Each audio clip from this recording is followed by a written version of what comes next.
to Daniel chapter 1. Daniel, Naomi's looking at me like, oh my goodness. Dandy? There is no such dandy. There is no dandy in the Bible.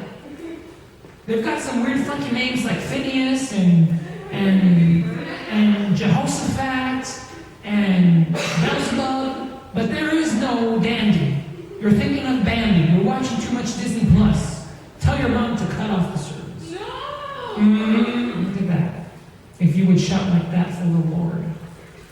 Daniel chapter 1, verse 3. Is everybody there? Oh my goodness, guys. Daniel is in the Old Testament. He's in the major prophets. Have you found him yet? So if you want, find Psalms first and then go forward. Or use your table of contents in your Bible to find the page. It'd be much easier if you were using your phone, really, because you just go bloop, bloop, bloop. But it's okay, you can use your paper Bible. I'm cool with that. Daniel chapter 1, verse 3. Yes? Is everybody there? Fred, are you there? All right, he's there. For those of you who are watching, you're not going to understand. So don't try to understand. Everybody there? Daniel chapter 1, verse 3. And the word of the Lord says like this. Then the king instructed Ashpenaz. See, that's a weird name. But is that dandy? No, it's Ashpenaz. Then the king instructed Ashpenaz, the master of the eunuchs, to bring some of the children of Israel and some of the king's descendants and some of the nobles, young men in whom there was no blemish, young men in whom there was no blemish, but good looking, gifted in all wisdom. And that good looking, that means that they're handsome. You know, you're not there yet, but if you were there, you'd want to probably date these guys, but no, we're not getting into that. Talk to your parents about that. They were gifted in wisdom, so that they're nerds, you know, as you guys use your lingo in school, right? Do you guys call people nerds in school? Good, you shouldn't. But before, we would. I was a nerd. I guess I'm still a nerd. Anyhow, gifted in all wisdom, possessing knowledge and quick to understand, who had ability to serve in the king's palace, and whom they might teach the language and the literature of the Chaldeans. And the king appointed for them a daily provision of the king's delicacies and of the wine which he drank, and 3 years of training for them, so that at the end of that time they might serve before the king. Now from among those of the sons of Judah were, say with me, Daniel, Hananiah, Mishael, and Azariah. To them the chief of the eunuchs gave the names. He gave Daniel the name of Belshazzar, to Hananiah, Shadrach, to Mishael, Meshach, and to Azariah, Abed-Nego. And I would say something different because I met someone, but I'm not going to say it. So stop right there for now. Did anybody understand what was going on there? No? Let me give you some context so that you know what's going on here. So as we've been receiving the discipleship of the Jumpstarters formation these last couple of months that we've been getting together, God has been talking to us about being recharged with the Holy Spirit with supernatural power to be filled with the transformative Word of God, that we are not of this world, that we are missional in a dangerous world, that we are armed, spiritually strong to conquer. And today we're going to talk about daring faith. Look at your neighbor and tell them, I dare you. No, but tell them, like, I really dare you. So for today, and then when we have our clinic next Saturday, we'll be telling you more about that. The theme is going to be to seek, rescue, and recharge. Right? Because what is the Jumpstarter mission? Seek, rescue, and recharge lost youth for Christ. Right? And as we go through this formation, that is what it's all going to culminate in. God has been preparing us so that we can do seek, rescue, and recharge. And in our clinic, we're going to learn exactly how to do that. But however, before we go forward, before we are ready to seek, rescue, and recharge, I think that we have to come into perspective in this last point about having daring faith. Can anybody look up the definition of the word daring on your mobile device?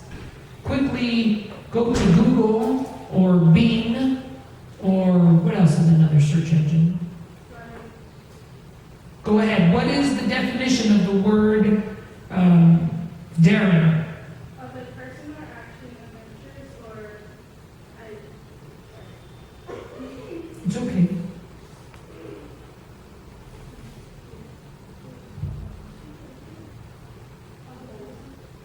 So what's the definition?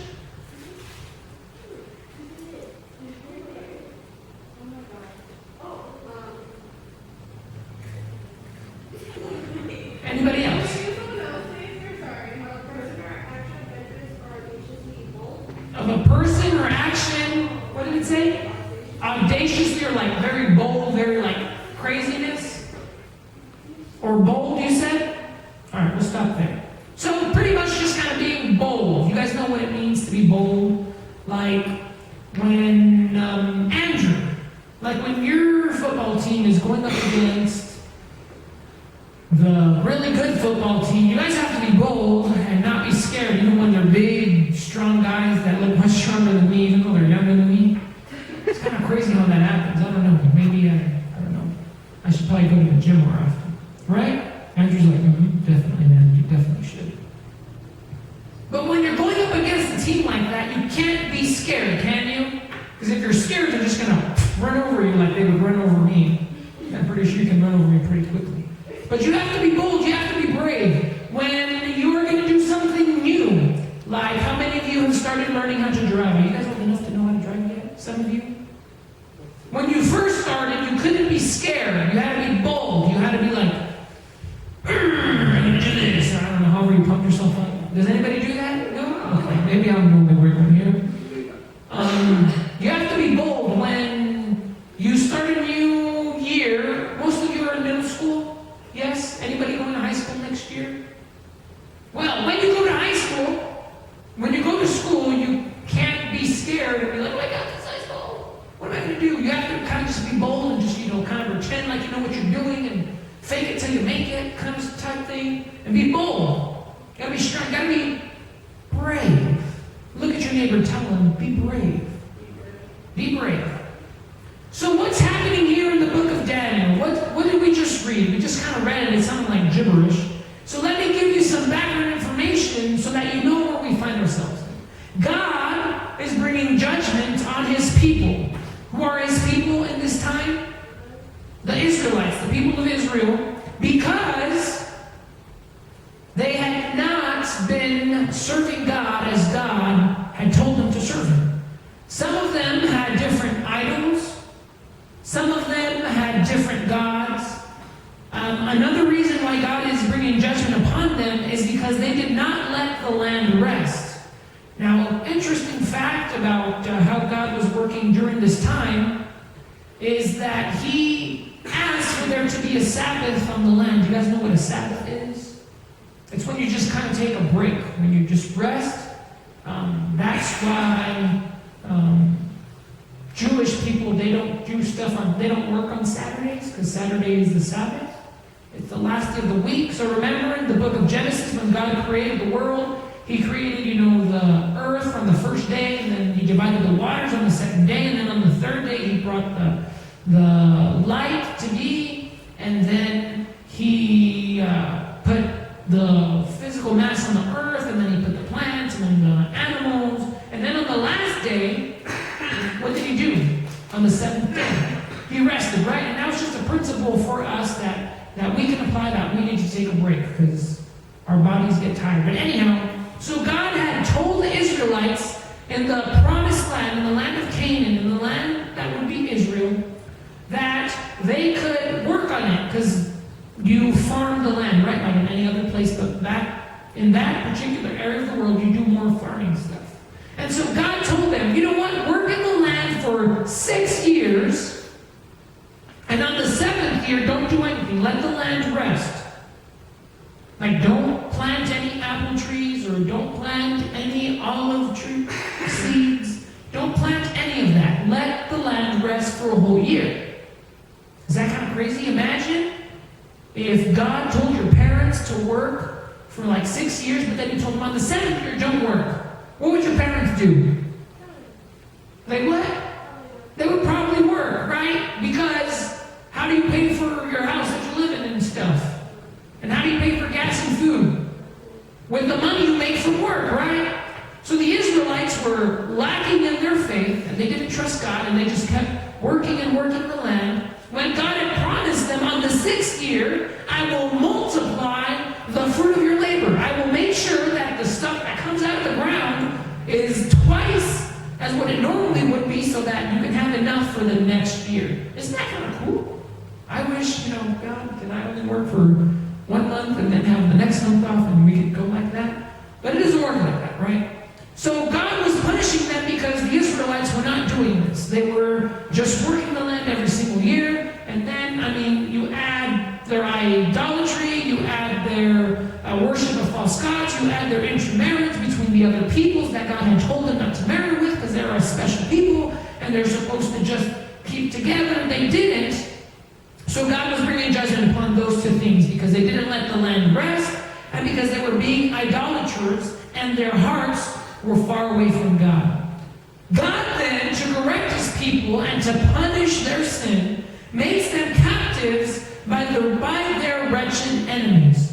Now you have to understand something. The Israelites thought that all the other countries around them, the other nations around them, and they thought rightly so that they were wicked people, that they were people far from God, that some of them would sacrifice their children to their gods, and they would literally put them on a burning altar and offer them to a false god.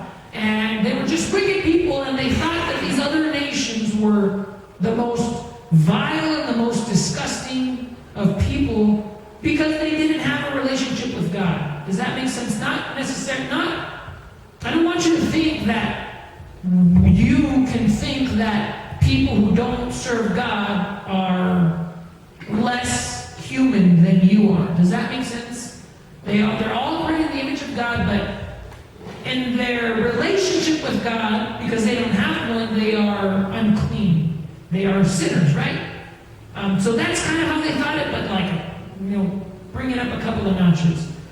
And so what God did to punish them is that he made them slaves of these people, of the Chaldeans, of the kingdom where Nebuchadnezzar was at. And so for the Jew, this was like, for the Israelite, for the Hebrew, this was crazy.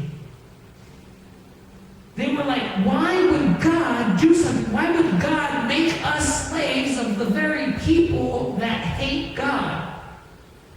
So God was kind of being sarcastic and punishing them. And God was using these horrible, lawless, Gentile people. Gentile means that they are not Hebrew, that they are not Israelites, to punish them. And for the Israelite, this was an embarrassment, and they took it as a sign of abandonment from God. So again, these Israelites are sinning before God. They are not walking rightly with him. They are abandoning him. They're worshiping other gods, and you're not supposed to worship other gods because there's really only one God. And so God was punishing them, and they thought that God had abandoned them. That God had just said, you know what? I'm breaking up with you. See you later. That's how they thought. So you fast forward to the book of Daniel. Here, this is a couple of years into the slavery. The Babylonian Empire came into Jerusalem, where Daniel lived. This is the capital of Israel, and they took it over. So when you're in your history class and you're reading about how countries would grow because they would go to another country and then they'd have a fight, they'd have a war, and then whoever wins would keep everything. Well, that's what was happening here. The Babylonian kingdom won against the people in Jerusalem, so they became the slaves, right? And among the people that were being taken to Babylon for Nebuchadnezzar, that's the king of Babylon. It's kind of hard to say his name. Can you try saying it? Nebuchadnezzar? Yeah, you guys are all right. keep trying. He adds that some of the Israelites, some of the people that were, some of the young people that were intelligent, that were handsome, like Abed-Nego and Aaron. Some of the people that were well prepared, well studied, he said, you know what, don't make them like the other slaves. Bring them to the royal city, bring them to the capital city, and for 3 years you're going to hold them in a plate, in like a big building, kind of, like they weren't necessarily slaves. They were slaves in the fact that they just couldn't get up and leave, right? But they were in the king's kingdom area, you know where the big palace is at? There was a big room, kind of like this maybe, and everybody would sleep somewhere, and then they'd get trained. So the king said, for 3 years, I want you to prepare these smart people, I want you to prepare these young people that are capable, teach them our language, teach them how to speak Chaldean.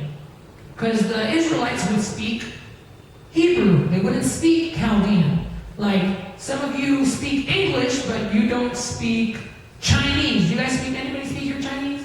No. Oh, congratulations, you do. Hopefully, never mind. So they took them so that they could learn everything. They could learn the language, they could learn about their spiritism. They taught them all these things. And so that's what they took them for. But, go again to Daniel chapter 1, now verse 8. Listen to what Daniel does. But Daniel proposed in his heart that he would not defile himself with the portion of the king's delicacies. That's to say, with the king's meat. Because king, if you're a king of a country, you're not going to eat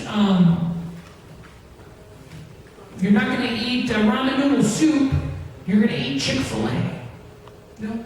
Or you're going to eat, what's a fancy place? Where you, Olive Garden. They're going to eat Olive Garden. You know, the king gets the top-notch, the best food, you know? Instead of getting McDonald's, you can get, I think Chick-fil-A is really good. So we'll say Chick-fil-A is a better one. You get Chick-fil-A. You guys follow my drift? So Daniel said that he would not take of the king's delicacies, nor of the wine which he drank. Therefore he requested of the chief of the eunuchs that he might not defile himself. That's very key. Now God had brought Daniel into favor and goodwill of the chief of the eunuchs, and the chief of the eunuchs said to Daniel, I fear my lord the king, who has appointed your food and drink. For why should he see your faces looking worse than the young men who are your age? Then you should danger my head before the king. So Daniel said to the steward, to the eunuch, who had set over Daniel, Hananiah, Mishael, and Azariah, please test your servants for 10 days, and let them give us vegetables to eat and water to drink. So see, he's going to eat a salad instead of eating the carne asada. That's what he's asking for. Because, quick parentheses, part of the Hebrew Israelite diet was to not eat certain types of food. And this food, some of the meat that they were being given, was probably unclean food that the Hebrews or the Israelites were not allowed to eat according to the law. So Daniel's like, I'm not going to eat that because God said not to eat that. So why don't you just give me some veggies? You know, give me some tomatoes and some lettuce, and I'll eat that. And we'll just try it for 10 days. Because who do you think is going to look stronger and much more healthy? A person who eats meats, or a person who just eats, lettuce every once in a while? In that of muscle strength, Andrew, if you want to do some gains, do you eat like chicken and meat, or do you eat salads?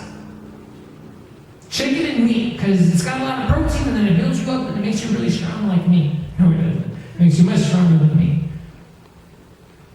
So Daniel told them, don't give us the meat, give us some veggies instead. Give us some salads. And the guy that's in charge of them, who works for the king, was like, dude, I'm not going to do that because then you'll look super skinny, and And then the king's gonna, I want to die. Right? So Daniel tells them, well, let's try it for 10 days, and after 10 days, take a look at us, and if we don't look just like the other guys, then, fine, we'll eat the meat. And the eunuch was like, okay. In the meantime, for those 10 days, guess who kept to eat the meat? The guy that was in charge, the eunuch, he took it home. Must be pretty nice, right? I mean, everyone's supposed to get meat here, but let's say Aaron, Abed, and Andrew, they're Daniel, Hananiah, and Azariah, right? And the fourth guy, there's no fourth guy here. And they don't take their meat, right? We give them veggies instead. But the king asked for there to be like 10 plates of meat, but because they don't want any, what's going to happen with the rest? The boss takes it, so he took it home. So after 10 days that he tried it, the eunuch, he looked at Daniel and then he looked at the other guys, and the Bible says, verse 15, and at the end of 10 days, their features or their faces appeared better and fatter in flesh. Not like chunky fat, but like muscular fat. In flesh than all the young men who ate the portion of the king's delicacies. Thus the steward took away the portion of delicacies and the wine that they were to drink and gave them vegetables. So God miraculously blessed Daniel and his 3 friends' decision to not eat the meat. Now, it doesn't make sense, and Andrew might understand this a little bit better because he's, I guess he works out and stuff. But it doesn't make sense that if you want to be strong and look healthy, that you don't eat meats. Like if you're getting ready for a football game, you don't go to Super Salad the night before or that week. You go to, where do you buy meats and stuff? The Outback Steakhouse. That sounds like a steakhouse, right? Because it has steakhouse. Or you go somewhere where they give you chicken and meat because you got to get beefed up so your muscles can be big and you can tackle the other guys easy. You don't go to a salad place. But God blessed their faith because they had daring faith. They could have died. You guys understand that? If they did not have the right food and they looked like me, then the king would have probably said, kill them. What are they doing wrong? They're not good people anymore. Because he wanted the best of the best, the cream of the crop, right? And if Daniel and his friends don't look super strong and super healthy, then, forget them. Don't waste your time on them. Go with the other guys. But at the end of 10 days, when the eunuch is preparing, he's looking at Daniel and he's looking at the other young Hebrew men, who looks stronger? Who looks better? Daniel and his friends look much better. So God blessed that. Now I want to talk to you real fast about this. That when you trust in God, no matter what situation you're in, especially a situation where your faith is being defied. You guys know what that means? Defied? When it's being challenged. When your faith is being challenged, but you're trusting in God, God will back you up. That's what happened with Daniel and his 3 friends. They were supposed to eat the good food of the king, but they said no because that went against the law, the religious law, the dietary law. So they said, no, man, we're not going to do that. We're not, even though we are slaves to these horrible people, we are not going to stop serving God. Even though it seems like God has abandoned us, we are not going to stop serving Him. We're going to trust Him. We're going to have faith in Him. So I'm not going to eat that. Give me something else. And God blesses that decision because they had faith in God. Now I want you to go to another story. It's also in the book of Daniel. Daniel chapter 4. Go there quickly, just a couple of pages ahead. Chapter 3, I'm sorry.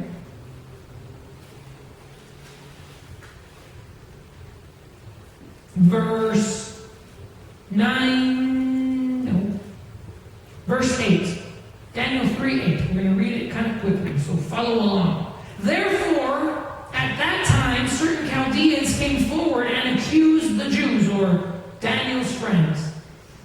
Let me give you some background real fast. So, some of the Chaldeans, some of the people that were like mayors and governors who would work with Daniel and his three friends, because a few years have passed since the first story that we read. And now Daniel and his three friends, they got grace, and they got promoted, and they became governors of different areas of the kingdom so that they could rule over the other Israelites. They got promoted, and some of the other, mayors and governors, they got jealous. You guys know what jelly means? They got jealous, right? And so they made a plan, and they said, how can we get rid of Azariah, Mishael, and the other guy? I can't remember his name right now. The three friends, Shadrach, Meshach, and Abed-Nego, right? And so they said, well, they are true Jews in that they worship God and that they don't worship other gods. So, how about they went with the king and they said, hey, king, we should celebrate you. You are like the best king that's ever lived. And the king's like, yeah, you know what? I am a pretty good king. I mean, my kingdom is really big. By this time in history, the Babylonian kingdom was the most strongest and the most powerful kingdom in the world at that time. So the king's like, yeah, I'm a pretty good king. I have control of a lot of the world. And so these jealous Chaldeans, they said, king, how about to honor you, we make a statue? And the king's like, okay, I like where this is going. Keep telling me. How about, king, we make this statue? And the statue's going to be made of gold, and it's going to represent you. And he's like, a statue of gold? Yeah, I like gold, because gold was the best metal at that time. It's like, yeah, that's cool. And the Chaldeans are like, and it's going to be a big statue, and every day throughout your whole kingdom, some of your officials are going to blow the trumpet. And when that happens, king, everybody who lives in the kingdom will have to bow down and worship this golden image who represents you. And the king was all like, bad idea. I'm a pretty good king. So sure, why don't they worship me? I'm a pretty good king. Let's make that right into the law. Let's make it happen. So it started happening, but Shadrach, Meshach, and Abed-Nego, Daniel's three friends, they said, we're not going to do that. And that's what we find ourselves in. So they had seen the Chaldeans, the jelly people, they had seen that they did not worship the golden image, so they came before the king, and then the king had them brought to him, because anybody who did not worship the golden image, guess what would happen to them? They would die. You know how they would die? They would get thrown into a big room where they would have fire in there, and then you just kind of roast them, you kind of burn them to death. So this is what's happening. If you don't worship the golden image, you are going to get burned to death. What would you do? Would you worship the thing, or would you rather burn to death? You'd rather burn? Good. Let's see what happens in the story. Daniel chapter 3, verse 8. So they brought them before the king, and they spoke to the king, to King Nebuchadnezzar, saying, O king, live forever. You, O king, have made a decree that everyone who hears the sound of the horn, flute, harp, lyre, and the pastry in the symphony with all kinds of music shall fall down and worship the golden image. And whoever does not fall down and worship shall be cast into the midst of a burning, fiery furnace. There are certain Jews who you have set over the affairs of the province of Babylon,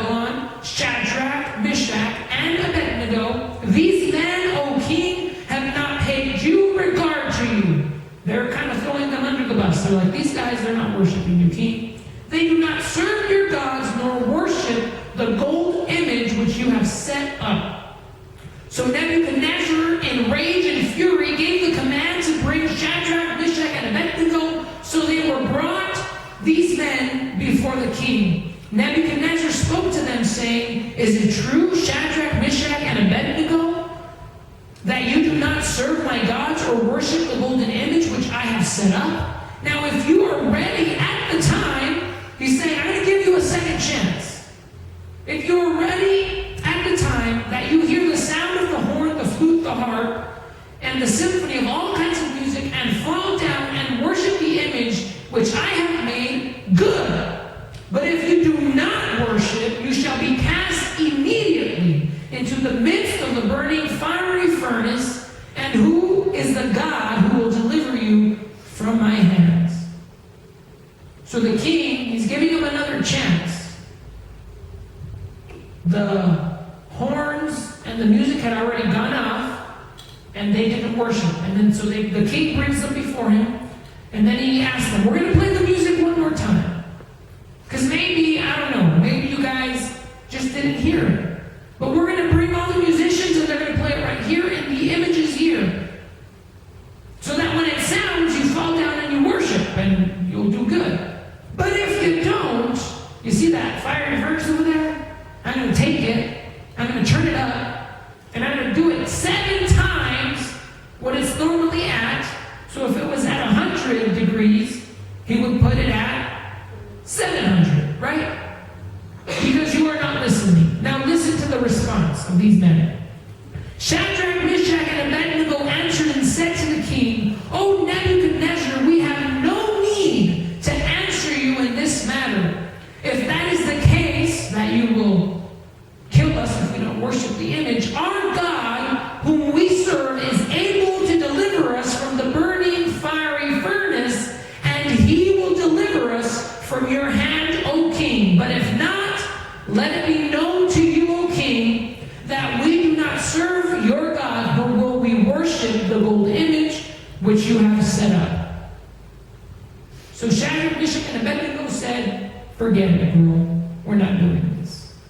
Moving the story up, the king asked the musicians to blow the music.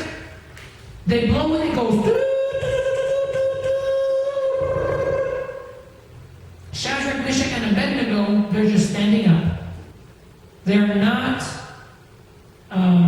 bowing down. The king gets so upset, he asks them to turn on the furnace, turn it up 7 times, and then he gets Shadrach, Meshach, and Abed-Nego, he throws it into the fire, he closes the door, and the fire was so hot that the people that were carrying them to throw them, the fire was so hot, it was so burning that it burned them and they died.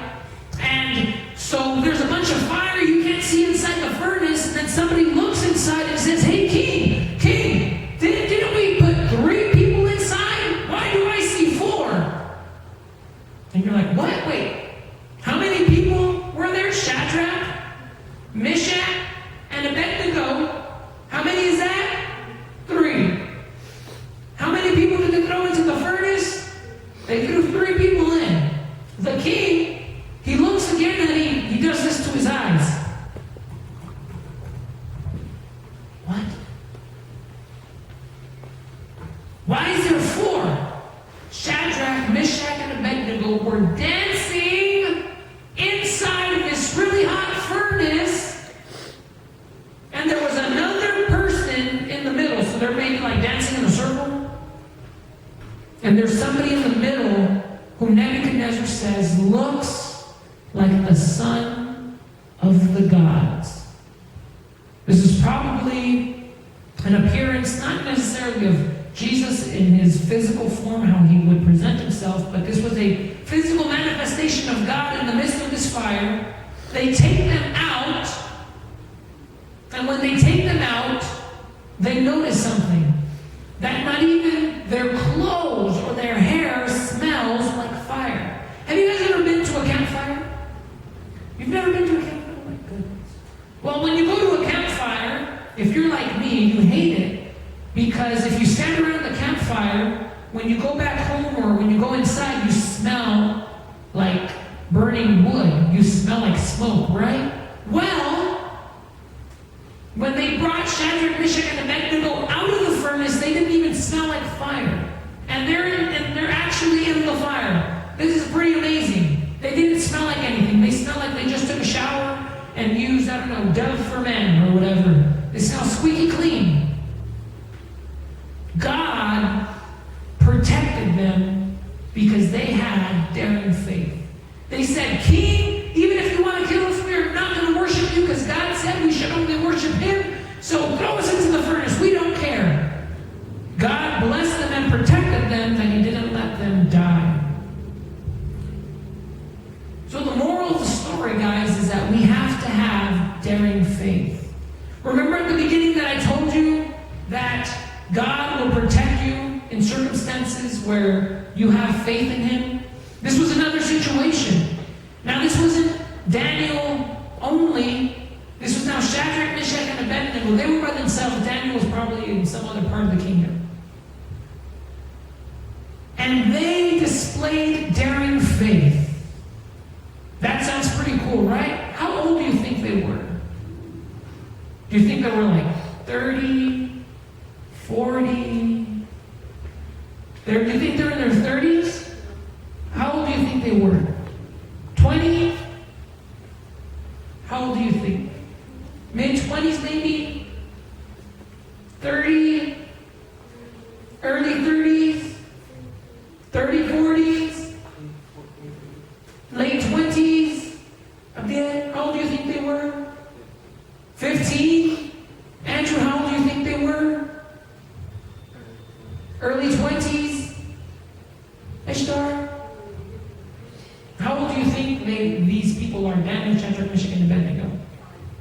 5. Let's wait till you. Late 20s, early 20s, Rebecca?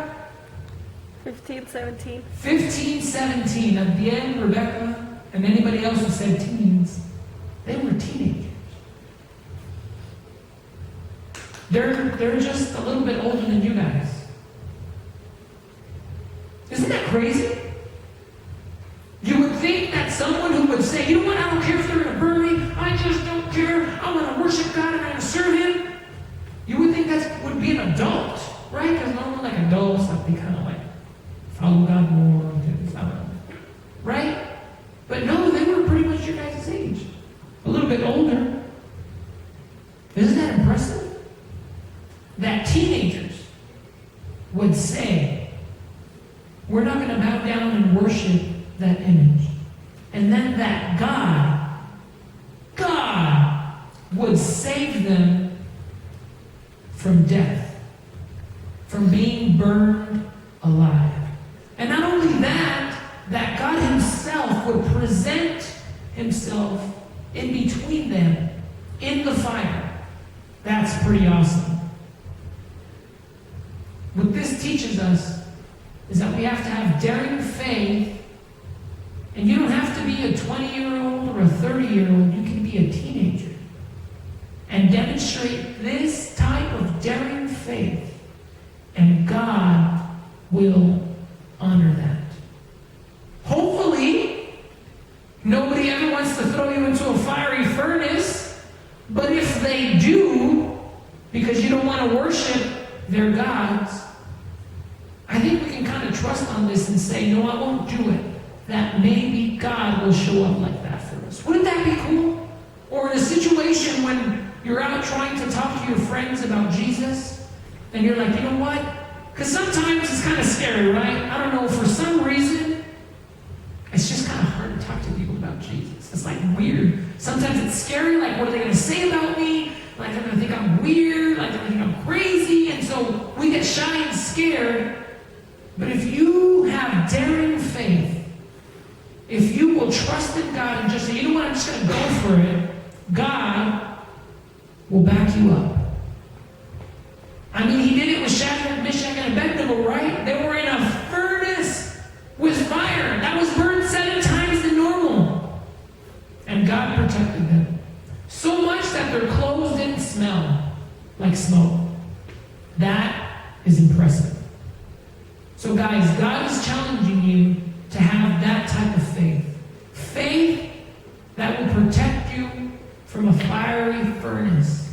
Faith that will make you look stronger when you eat salads. Now, a quick side note, that is not, a biblical strategy or a spiritual strategy on how to, do diet and stuff. It's not that they ate vegetables. What do you think was it that made them look stronger and healthier at the very beginning? Was it that they were eating salads? Or was it that they had faith in God? That they had faith in God. You can eat all the salads you want, you're not going to get strong. You're not going to be healthy. But God blessed their faith, and He made them look better, because of course He had a plan for their lives.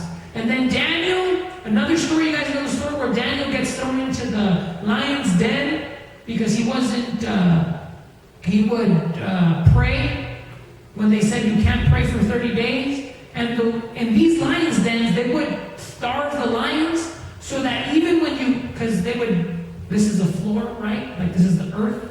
Well, they would dig a hole and they'd make like a cave and they'd throw the lions in there, and then you'd starve the lions so that people who would break the law or wouldn't do whatever the king wanted to do, you'd throw them in there, and even before they landed on the floor, the lions were so hungry that they would get them even before they fell, and they would eat them. That's kind of crazy. But Daniel, he got thrown in there. He spent a whole night, didn't die. He just kind of walked out. They rescued him, and then the king wanted to punish the guys that put Daniel in there and their whole family, and they threw him in there, and then they died. How come the lions didn't kill Daniel, but they killed these other people? Because God was protecting him. He had faith in God. This is the type of faith that God wants you all to have. Is it hard? Do you guys think it's hard to have this type of faith? It's not. You just trust in God. We'll just add the word daring in front because you're going to have to use it in situations where it's dangerous. But God will protect you. So let's pray and let's ask God for that faith.